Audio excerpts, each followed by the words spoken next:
አላውቅም አባዬ። ዳጣ ነች እኔ ሌባ ለማስባል ቦርሴ ውስጥ የከተተችው። ከጥፋት ሁሉ የከፋው ጥፋት ስህተትን አለማመን። እናትሽ ይህን ነገር ማድረግሽን በፍጹም ማወቅ የለባትም። ካወቀች ትገልሻለች። አባዬ ለማዬ እንዳትናገርብኝ። ቆይ ልጅ ያለሽ ልጅ?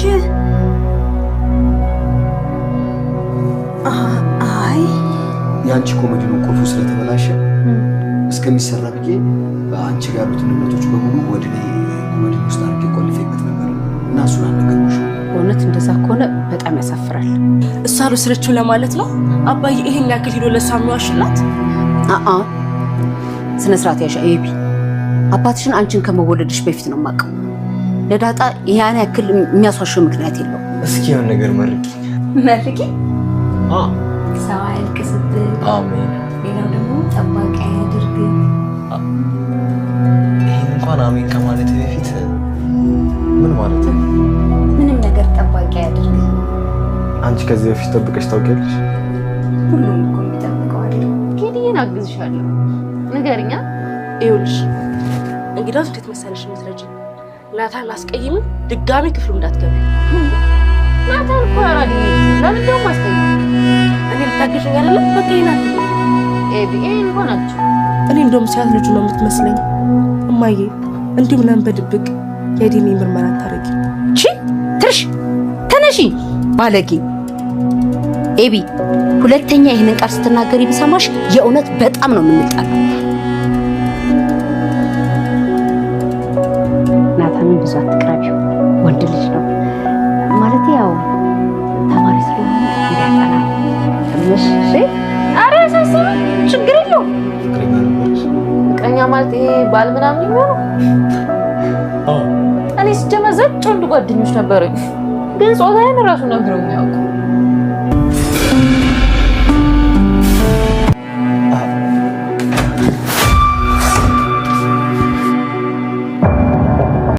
ናታን ዳጣን ፍቅረኛ አለሽ እያለ ይጠይቅ ነበር።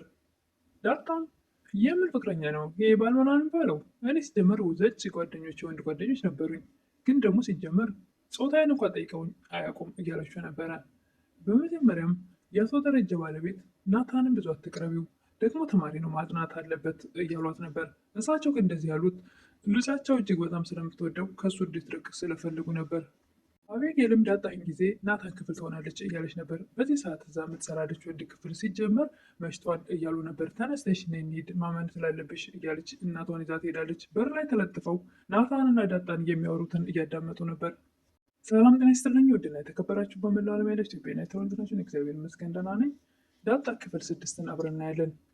የባለፈው ክፍል ዳጣ በማታውቀው ነገር ናታን ጋር መጽሐፍ ልንገዛ በማለት ውጭ ወጥተው ሲመለሱ ቤተሰቡ የሌለ ተኮሳትረውና የሚያስፈራ ፊት አድርገው ነበር የጠበቋቸው። ምን እንደተፈጠረ በማያውቁት ነገር ግራ ተጋብተው ነበር ናታንና ዳጣ። ወይዘሮ ማርታ የአቤጌል እናት ወይም የአቶ ደረጀ ባለቤት አንቺ ሌባ በማለት አንገቷን ይዘው አንቀው ሲያሰቃያት ነበረ። ናታንም አቶ ደረጀን ወደ ክላስ በመጥራት ምንም እንኳን ውሃ ለምስክርነት ባትበቃ ግን ደግሞ የማየ ጌጣጌጦችን የአቤጌል ኪስ ውስጥ አይቼዋለሁ ብላ ነበር እያላቸው ነበረ። እሳቸውም ልጃቸውን ጠርተው ወደ ክፍል ዝጊና ግቢ ብለው በር ከዘጋች በኋላ ይህም ቦርሳ ክፈችው እያሏት ነበረ። ቪዲዮ ያለቀ ባለፈው ክፍል። ቪዲዮውም ካለቀበት ስንቀጥል እሳቸው መክፈት አለብሽ ቦርሳውን እያሏት እሷም ለመክፈት እጇ እየተንቀጠቀጠ ነበረ። ሳትወድ በግድ ቦርሳው ተከፈተ። ሲከፈት እንዳለ ጌጦቹ ነበሩና ምን ለመሆን ምን አስበሽ ነው ይሄን ያደረግሽው? በግልጽ ንገሪኝ እያሏት ነበረ። እኔ አይደለሁም ዳጣ ናት ይህንን ነገር ያደረገችው እያለች ነበረ። አቶ ደረጀም ከክፋት ሁሉ የከፋው ክፋት ገና ደግሞ እኔ ልታሱኝ ያምርሻል እያሏት ነበር። ዳጣ ሰላም ጋር ሄዳ ሰላምዬ እስኪ ፀጉሬን እሽኝ ትላለች። እናትሽ ፀጉርሽን አዳብስሽም ነበር እያለቻት ነበር። ሰላም ምን ነው ዝም አልሽ? እናት የለሽም እንዴ እያለቻት ነበር። አይ ትላለች ዳጣ።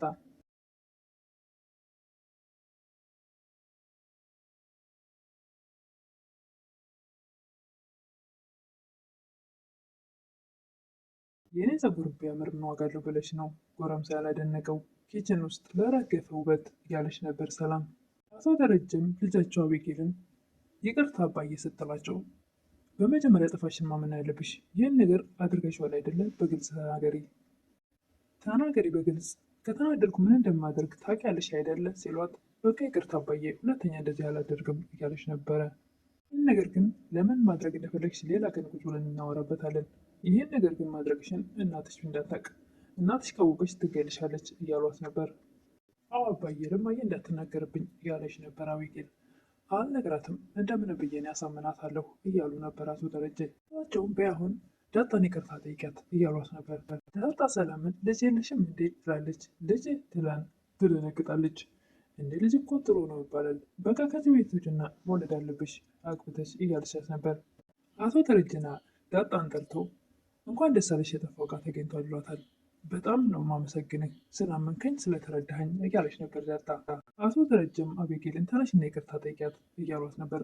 እሷም ተነስታ ይቅርታ ጠይቃለች። ችግር የለውም ብላ ይቅርታ አለቻት። አቶ ደረጀም ይህ ዕቃ አቤጌል የት እንዳለ ታውቅ ነበረ እያወቀች ባለመናገሯ ብቻ ሳይሆን ደግሞ አንቺ ወስደሻል በማለቷ ትልቅ ጥፋት አጥፍታለች። እዚህ ነው ይቅርታ መጠየቂያ ነበረባት እያሉ ነበር አቶ ደረጀ። በቃ ችግር የለውም ይቅር ብዬሻለሁ እያለች ነበር ዳጣ። እዚህ እስካላችሁ ድረስ እህትና ማቾች ናችሁ፣ ስለዚህ ምንም የሚያጣላችሁ ነገር የለም እያሉ ነበር አቶ ደረጀ።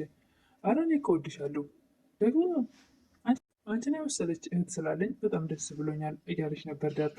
አቶ ደረጀም ዳጣን በቃ አሁን አንቺ ግቢ ካሏት በኋላ አቤጌልን ይኸውልሽ ክፋት ለሰዎች በሰራሽ ቁጥር ያ ክፋት እጥፉን ወደ አንቺ ነው የሚመለሰው እያሏት ነበር። መቼም ቢሆን መቼም የትም ቦታ ብትሆኚ ለሰዎች ጥሩ ሁኚ፣ መልካም ነገር አስቢ እያሉ የመከሯት ነበር። እናትሽ ይህን ነገር እንዳደረግሽ ብታውቅ ምን እንደምታደርግሽ ታውቂያለሽ። ዛሬን እንግዲህ ነገሮችን ሸፍኜልሻለሁ፣ ግን ደግሞ እኔ አብሬሽ አልኖርም ሁልጊዜ እያሏት ነበር። ያለሽ መጥፎም ሰራሽ መልካም ሁለቱም እንደሰራሽ ይከፍልሻል እያሏት ነበረ። ሁለተኛ እንደዚህ የረከሰ ስራ ስትሰሪ እንዳላይ ብለው መክረዋታል። አቶ ደረጀ ለባለቤታቸው ለወይዘሮ ማርታ ጌጣጌጦች ተገኝተዋል እንኳን ደስ አለሽ እያሏት ነበረ። እና ልጅቷን ዝም ብለን ነው በከንቱ የጠረጠርናት እያሉ ነበር አቶ ደረጀ። ዳጣ አልወሰደችውም እያልከኝ ነው? እና የት አገኘኸው እያለች ነበር። ብቻውን ማወቅ ያለብሽ ዳጣ አለመውሰዷን ማመን ነው እያሉ ነበረ። የሁሉ ጥፋት የተፈጠረው በእኔ ጥፋት ነው እያሉ ነበር አቶ ደረጀ። የአንተ ጥፋት ደግሞ ምንድን ነው እያለች ነበር ወይዘሮ ማርታ።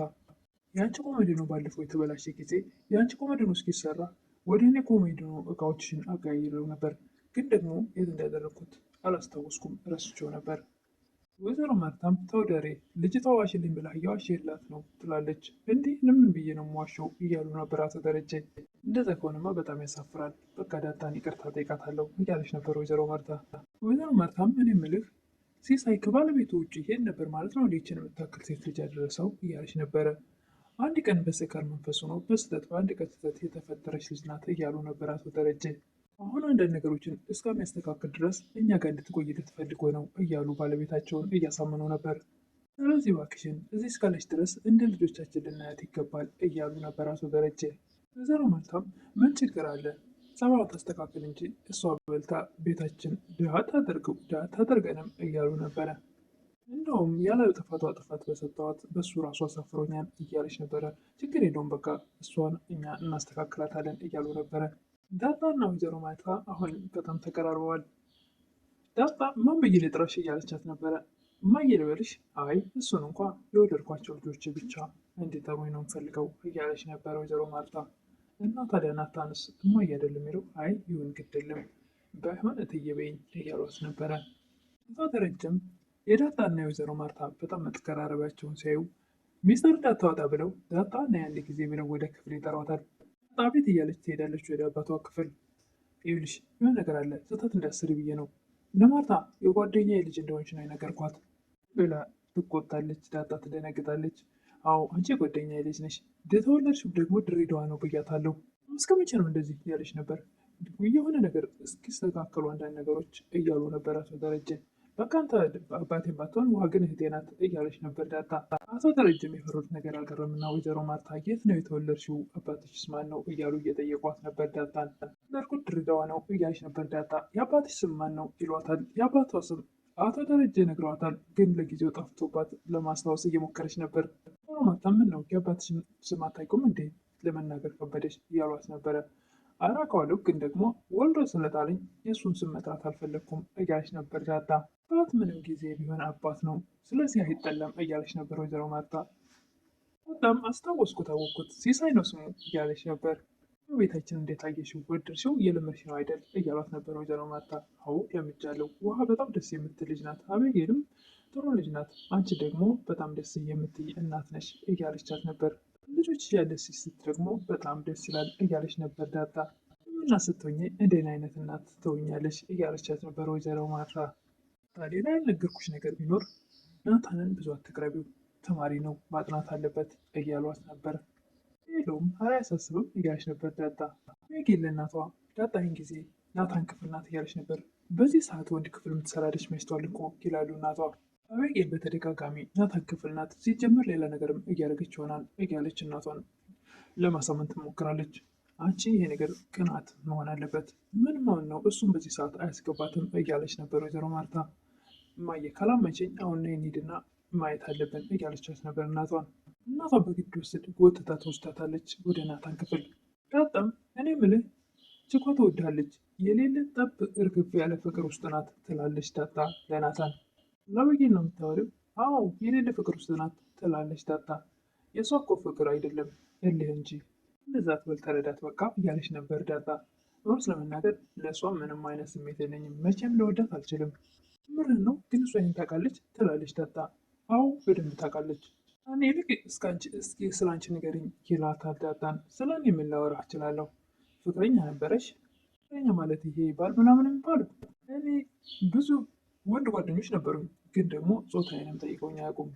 ዳጣና ናታን ይህን እየተነጋገሩ ያለ እናትና ልጅ በር ላይ ተለጥፈው እያዳመጡ ነበር።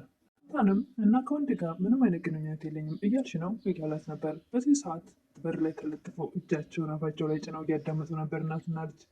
አሁንም ለዳጣ እኔ እያለ ለመናገር ካፉ ለማውጣት አፈቅርሻለሁ የሚለው ቃል ካፉ ሳይወጣ እናትና ልጅ በር ብርግድ አድርገው ይገባሉ።